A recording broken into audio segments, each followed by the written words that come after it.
Fatima college విషయంలో Hydraa commissioner Ranganath ఆసక్తికర వ్యాఖ్యలు చేశారు. తనను కలిసిన బీజేపీ కార్పొరేటర్లతో హైడ్రా కమిషనర్ రంగనాథ్ మాట్లాడారు.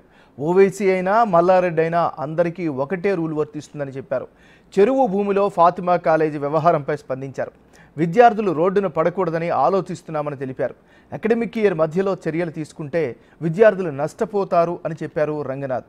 చెరువుల్లో నిర్మించిన విద్యా సంస్థలపై సంచలన నిర్ణయం తీసుకున్న హైడ్రా ముందస్తు నోటీసులు ఇచ్చి అక్కడి నుంచి విద్యా సంస్థలను తరలించేందుకు అవకాశం ఇవ్వనున్నట్లు ప్రకటించింది.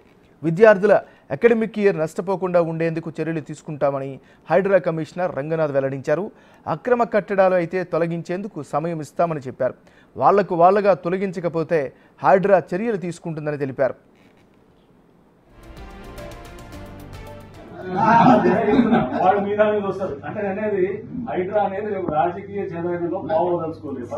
మీరు ఏమంటున్నారు? ఓవైసీ మీద మేము వస్తలేము సార్. ఓవైసీ చెరువులో కట్టింది కాబట్టి కూర్చోండి అంటున్నాం. బీజేపీ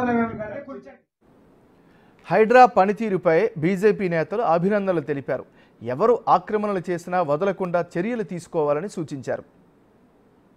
హైడ్రా కమిషనర్ గారు కలిసి ఫస్ట్ శుభాకాంక్షలు తెలపడం జరిగింది. మీరు చేస్తున్న పని ఈ హైదరాబాద్ నగరానికి మేలు చేసే పని, దీన్ని కంటిన్యూ చేయాలి. దీన్ని భారతీయ జనతా పార్టీ కార్పొరేటర్గా మేము స్వాగతిస్తున్నాం. అదేవిధంగా మీరు పార్టీలకు అతీతంగా ఎంఐఎం పార్టీ సోదరులు కానివ్వండి, వారితో పాటు పల్ల రాజేశ్వర రెడ్డి, ఈ మల్లారెడ్డి ఇలాంటి గత 10 సంవత్సరాలుగా వాళ్ళు టీఆర్ఎస్ పార్టీ ప్రభుత్వ హయాంలో ఏ విధంగా చెరువులు కుంటలు కబ్జా చేసి ఆ ప్రాంతంలో కళాశాలలు నిర్మాణం చేసిర్రో వాటి మీద ఈరోజు స్టేక్ పోయే పరిస్థితి ఎందుకు వచ్చింది అంటే వాళ్ళు పర్ఫెక్ట్గా వాళ్ళు చెరువులు కుంటల్లో కట్టుకున్న నిర్మాణాలు, అందుకోసమే వీళ్ళు స్టేలకు వెళ్ళిరా అని చెప్పి ఈరోజు మేము అడుగుతా ఉన్నాం.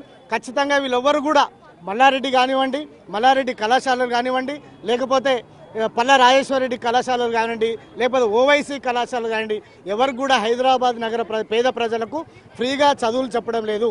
ముఖ్యంగా హైడ్రా రంగనాథ్ గారు ఏమన్నారంటే ఇవి కళాశాలలు కదా, కళాశాలలు ఒక ఆలోచన చేసి వీటి మీద చర్యలు తీసుకుంటా అంటున్నారు. కూడా గట్టిగా రంగనాథ్ గారు చెప్పడం జరిగింది. ఆయన కూడా సానుకూలంగా స్పందించారు. హైడ్రా